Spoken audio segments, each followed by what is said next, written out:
Olá, a graça e a paz do Senhor Jesus Cristo.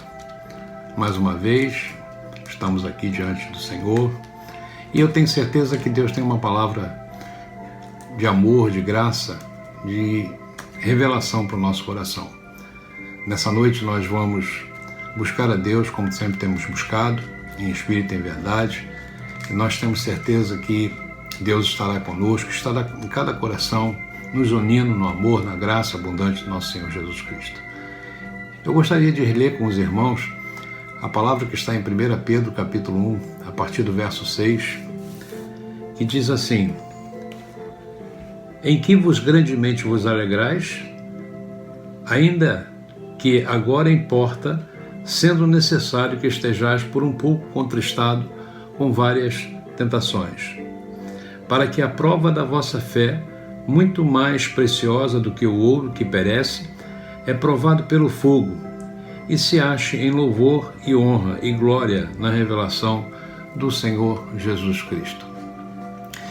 Nesses dias, eu estava conversando com o meu irmão mora em Cuiabá, e eu estava falando a respeito de Jesus com ele, e sempre foi muito difícil, uma conversa muito difícil, porque na verdade o meu irmão ele é cristão católico, né?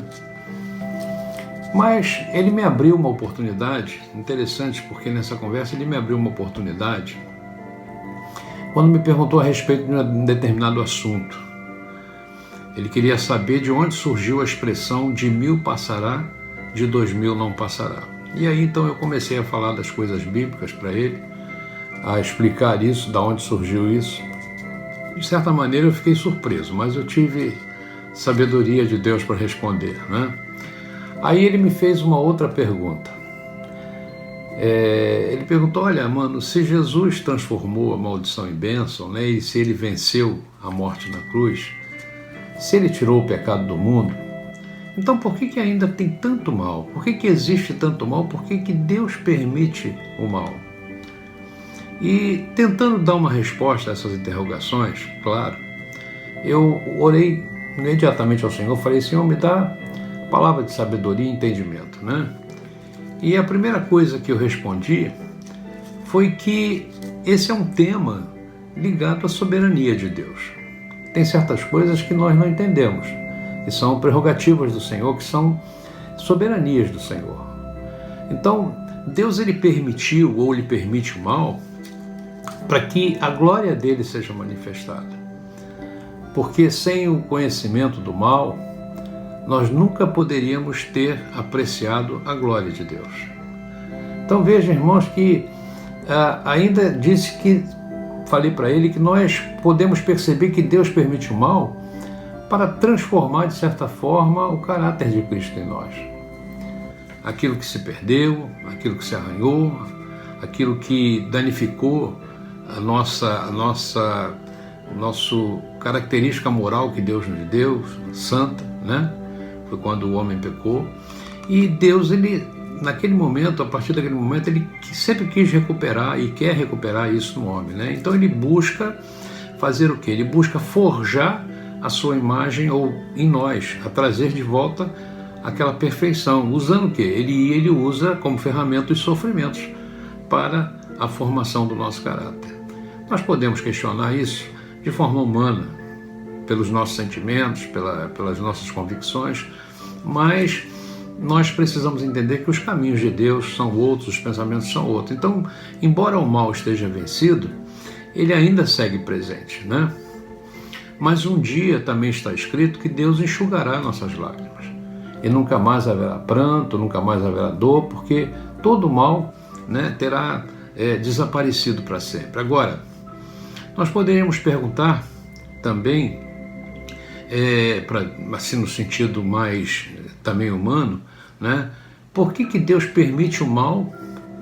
Eu entenderia permitir o mal para aqueles que precisam vir para Cristo, né, precisam receber aquele tratamento de choque, mas por que Deus permite o mal também para os seus filhos? Porque mesmo filhos, né, eu pude entender e perceber isso, que mesmo filhos nós ainda estamos em formação. Nós estamos crescendo em espírito, até a estatura de varão perfeito, né? Então Deus, ele nos transportou da morte para a vida, e ao fazer isso ele começa um tratamento mudando o nosso interior. As coisas acontecem primeiramente no interior, no coração do homem.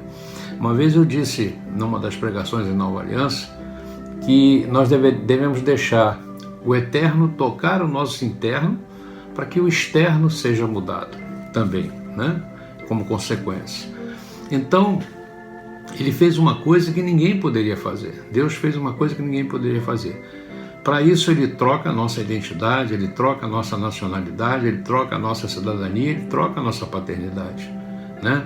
E ele muda títulos negativos que nós tínhamos, né? Nós tínhamos títulos de filhos da ira, filhos da desobediência, filhos da perdição, filhos do diabo, né? E esses títulos, eles são trocados quando ele nos regenerou, quando ele regenera o homem, né? E transforma esse homem mediante a luz do Evangelho. Então a palavra do Senhor diz que da mesma maneira que Deus disse haja luz, né? Nós vamos entender isso e nós podemos olhar na Bíblia em 2 Coríntios capítulo 4, vamos abrir aqui 2 Coríntios capítulo 4, a partir do verso 6, diz assim: porque Deus que disse que das trevas resplandecesse a luz, é quem resplandeceu em nossos corações para a iluminação do conhecimento da glória de Deus na face de Jesus Cristo. Então veja, irmãos, disse Deus, haja luz. Mas no momento em que nós viemos para Cristo, a expressão muda, né? Para nós é como se ele houvesse dito, haja cruz, né? Então, porque foi a obra da cruz, o evangelho da cruz, que iluminou os nossos corações, que trouxe claridade, né? Então, quando a luz de Deus resplandeceu no nosso interior, que era tenebroso, isso produziu uma mudança radical nas nossas vidas. Uma operação divina, um milagre, na qual nós não tivemos nenhuma participação, porque não foi por nossas obras, nem por nós que nós procuramos a Deus. Ele que nos buscou, é Ele que faz tudo, é Ele que opera todas as coisas. Agora, olhando para estas afirmações verdadeiras, eu quero dizer que as Escrituras, elas agrupam os filhos de Deus em 3 categorias. Nós temos os filhos recém-nascidos, os filhos disciplinados e os filhos manifestados. Os filhos recém-nascidos são os que nasceram por um milagre de Deus, né? Não havia nenhuma possibilidade para nós de experimentar esta mudança. A fé nasceu em nós quando o Espírito Santo nos tocou com a palavra do Evangelho. A verdade é essa, e nós obedecemos o quê? Crendo no Senhor. Então a fé não é nossa, mas é um dom de Deus, glória a Deus por isso, né? Quando nós olhamos a palavra de Deus em 1 João capítulo 2, vamos lá em 1 João capítulo 2, a partir do verso 12, 13, 14, nós vamos ver lá escrito assim: filhinhos, escrevo-vos porque pelo seu nome vos são perdoados os pecados. Pais, escrevo-vos porque conhecestes aquele que é desde o princípio. Jovens, escrevo-vos porque vencestes o maligno. Eu vos escrevi, filhos, porque conhecestes o Pai. Eu vos escrevi, pais, porque já conhecestes aquele que é desde o princípio. Eu vos escrevi, jovens, porque sois fortes e a palavra de Deus está em vós e já venceste o maligno. Então nós podemos ver 3 categorias. Os recém-nascidos, né? Aqueles que nascem de novo, aqueles que de alguma maneira estão sendo disciplinados, e os filhos manifestados, que são os pais que já têm essa característica, né, de conhecimento. Então aqui João mostra essa escala ascendente de filhos, né? Os filhinhos se relacionam com o pai e têm gratidão com ele, porque os seus pecados lhe foram perdoados. São os recém-nascidos de Deus. Os jovens, eles são fortes e venceram o maligno e já alcançaram certa maturidade, e os pais são os filhos mais velhos que alcançaram quase que a estatura, né, de varão perfeito, mas não a estatura de varão perfeito só vamos alcançar na glória, né? Então eles são capazes também de gerar filhos, né, de transmitir aquilo que receberam, né, abundando em frutos espirituais, né, aqueles que são recém-nascidos, aos filhinhos pequenos, né? João diz que todo aquele que crê no nome de Jesus recebe o Pai, né, recebe do Pai o poder de serem chamados filhos de Deus.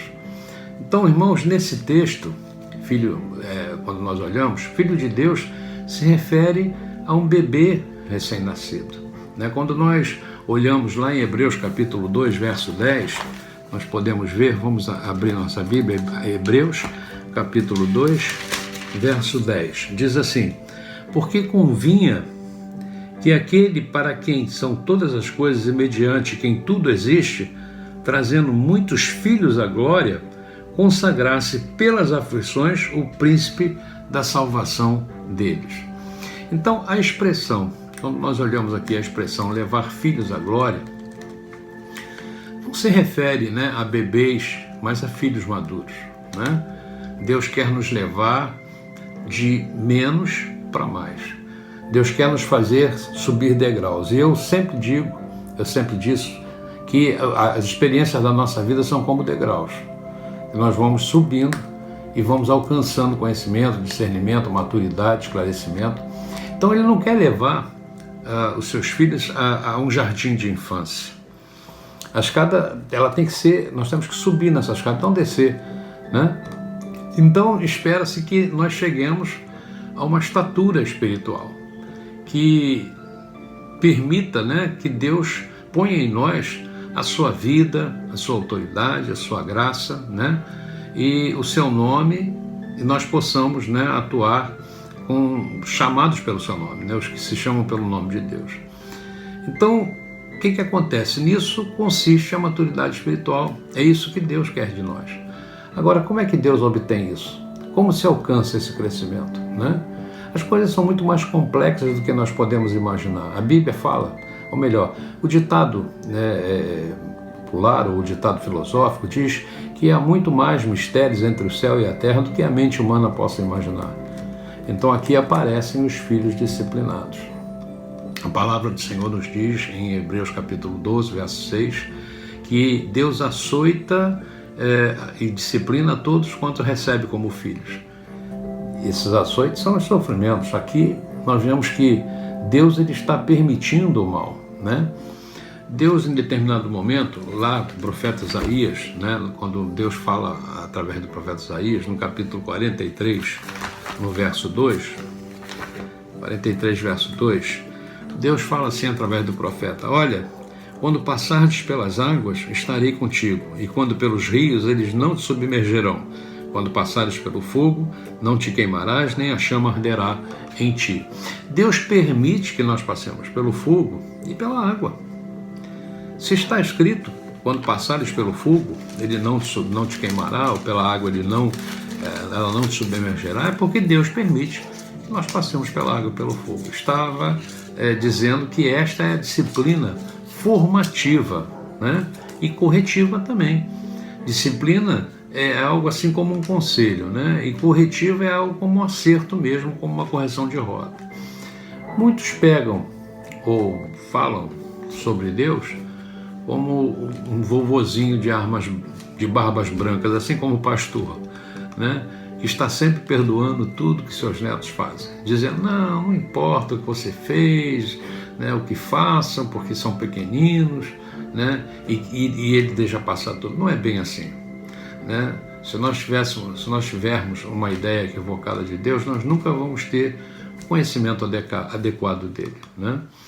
Deus é amor, mas também é fogo consumidor, nos diz a palavra, né? Ele trata os seus filhos com amor, mas prova disso é o presente da salvação, nós sabemos. Mas quando esses filhos desobedecem ou andam nos maus caminhos, eles precisam ser disciplinados. São como nós, pais, tratamos os nossos filhos, né? Se nós amamos os nossos filhos, se nós queremos o bem deles, se nós desejamos que eles sejam pessoas íntegras, pessoas esclarecidas, nós corrigimos, nós disciplinamos, né? Nós colocamos castigo, nós às vezes cortamos certos privilégios, né? Então nós temos que aprender a discernir o que Deus quer também. Nós devemos ser capazes de escolher sempre e tomar decisões para andar corretamente. Deus corrigiu a Israel com grande juízo, nós sabemos disso, né? Com mão poderosa também, Deus salvou aquele povo, mas também num momento de aperto, ele apertou, ele corrigiu de forma severa, né? Ontem eu estava lendo a respeito da Guerra dos 6 Dias, que Israel é chamado da Guerra Árabe, judaico-árabe ou israelense-árabe, em que Israel venceu a coalizão contra os países árabes, né? Ali eu estava inclusive vendo essa reportagem, estava lendo o poderio bélico, o número de aviões, o número de tanques, o número de homens de Israel era muito menor do que a de todos aqueles países, Egito, Iraque, Tunísia, Paquistão, era bem menor, e Israel os venceu. E nós podemos ver ali que houve a manifestação divina, o poder de Deus sobre os filhos dele, né? Então, nós vemos lá no passado que ao mesmo tempo, quando Israel pecava, quando Israel se afastava de Deus, quando eles retornavam aos ídolos, né, Deus enviava a eles juízos, né? E quando o seu povo não obedecia, vinha mesmo até secas, chuvas, fome, os exércitos inimigos, né, se lançavam contra Israel e os vencia. Então, irmãos, o coração do homem é muito duro. Deus nos conhece, mas nós não nos conhecemos. A psicologia diz que nós temos pontos cegos, ou ponto cego, né, que nos impede de ver o que os outros veem em nós. A gente às vezes olha, né, é isso que nos ensina o Senhor Jesus quando ele diz que nós vemos o cisco no olho alheio, mas não vemos aquilo que está no nosso, né, a trave que está no nosso. Nós somos capazes de ver a vida dos outros, mas não somos capazes de ver a nossa própria vida. Nós somos duros, somos difíceis de quebrar.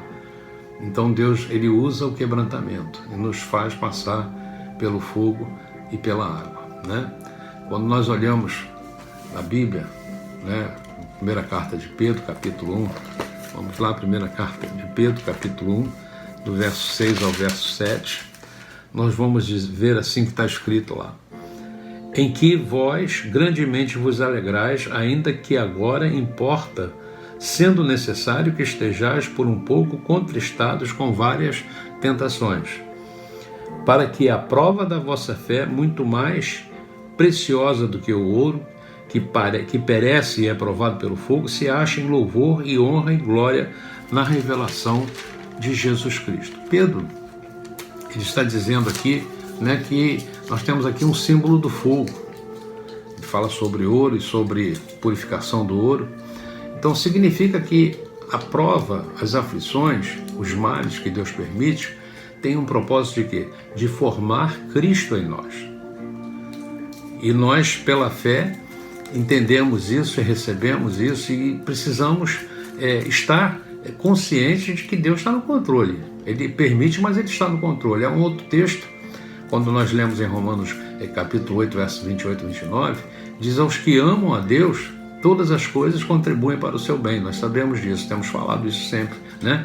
E esse texto, ele foi explicado de uma maneira muitas vezes errada, porque as pessoas consideram até mesmo os resultados dos seus erros, dos seus pecados, das suas atitudes, que são praticados assim de forma constante, né?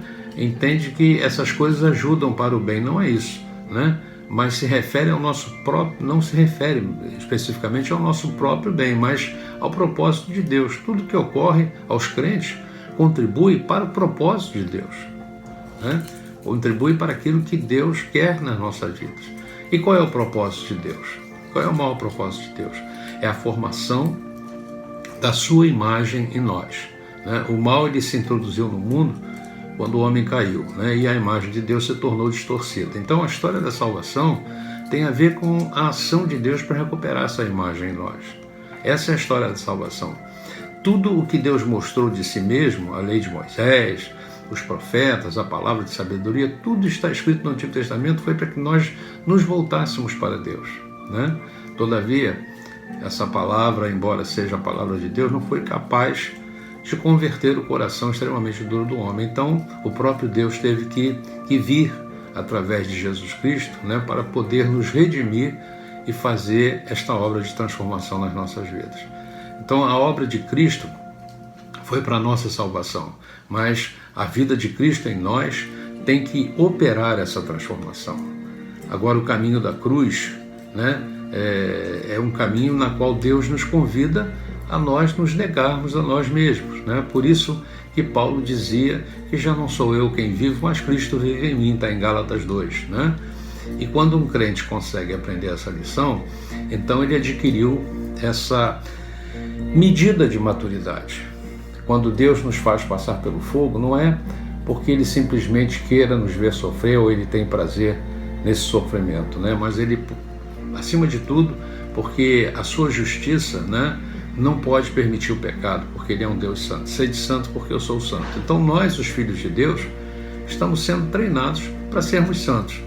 E ele nos chamou para isso, para sermos conformados à imagem de Jesus Cristo. Então há um propósito em tudo que nós estamos passando, meu irmão. Hoje nós podemos ter uma visão mais clara em relação ao mal, né?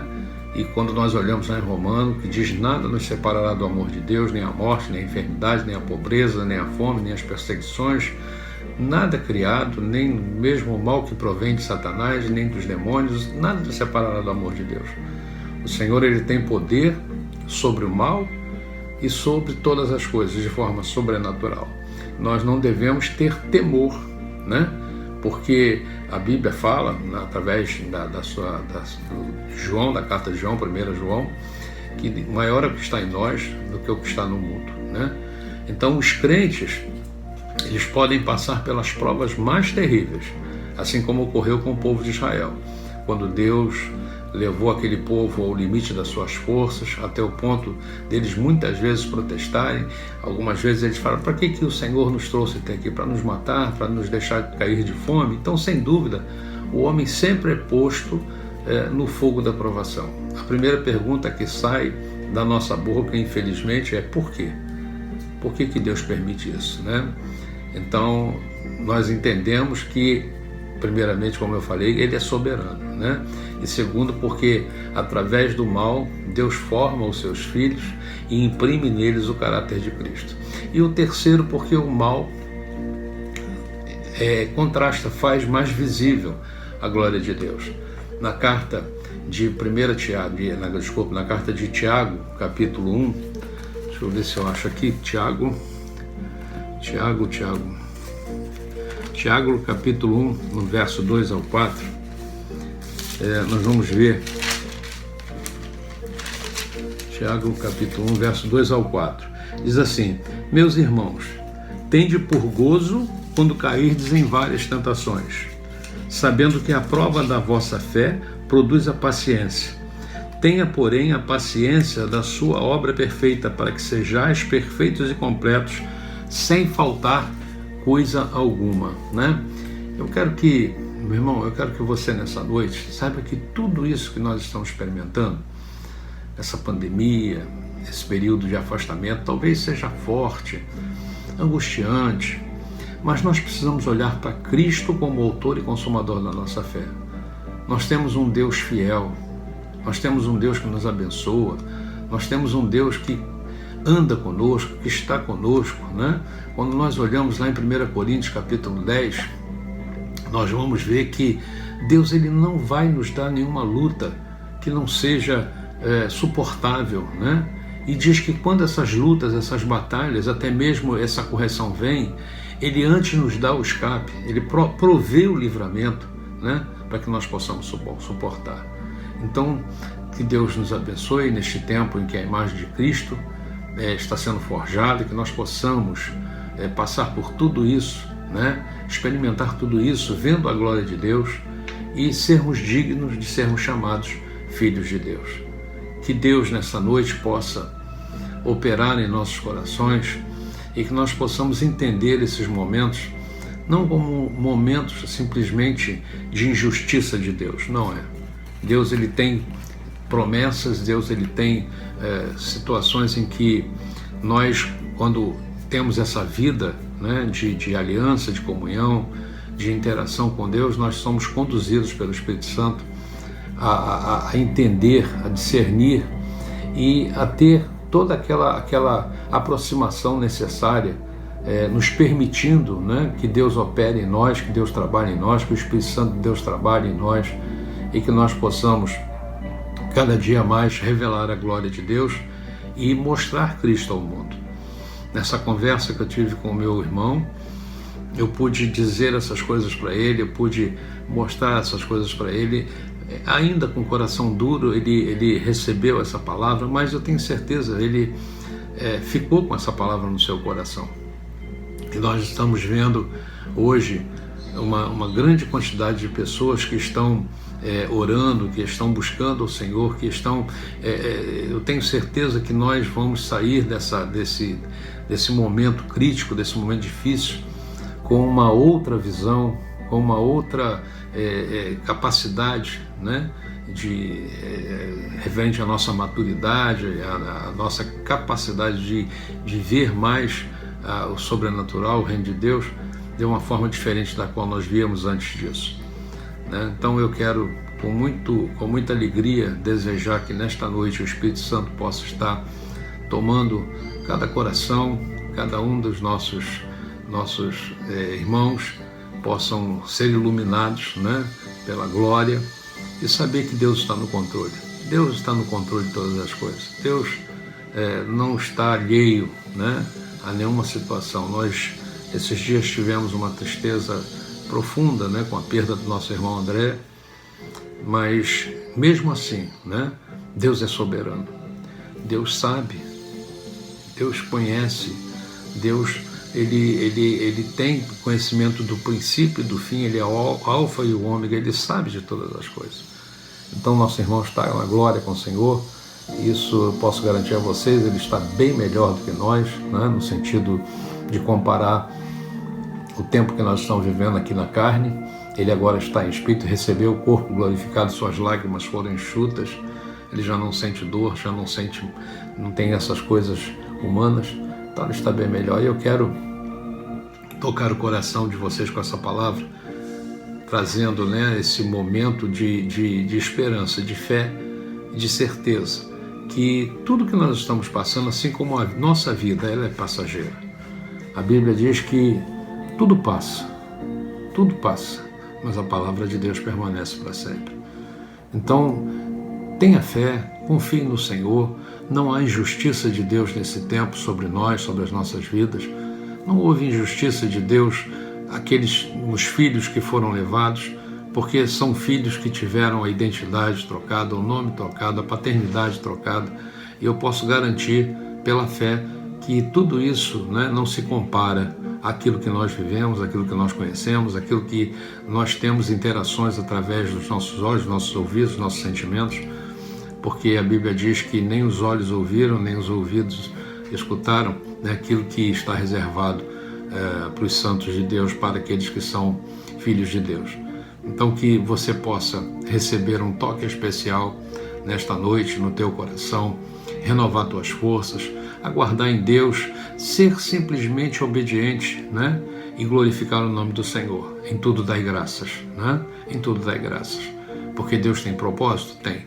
E com certeza muitos virão a Cristo, com certeza muitos se renderão à salvação, ao poder de Jesus na cruz, e nós temos essa palavra do Senhor: sempre com Cristo morrermos, com Ele ressuscitaremos, né? Então há esperança, há promessa, há palavra, e também a Bíblia diz que se é para esse tempo somente que nós esperamos, em vão é a nossa fé. Então nós precisamos esperar para esse tempo, mas esperar muito mais com convicção para o tempo futuro. Que Deus nos abençoe, que Deus guarde o teu coração. Nós vamos orar nesse momento e depois nós vamos estar encerrando este culto com a oração da ministra. Eu quero te lembrar do nosso relógio de oração. Nós temos esse compromisso com Deus, nós temos essa obrigação, né, de estarmos orando no horário que nós escolhemos, para que Deus possa, né, a Bíblia diz, né, buscar-me e me acharei, se me buscar de todo o vosso coração, clama a mim e responder-te-ei, diz o Senhor. E nós temos um Deus que é fiel, nós temos um Deus que cumpre a sua palavra, né?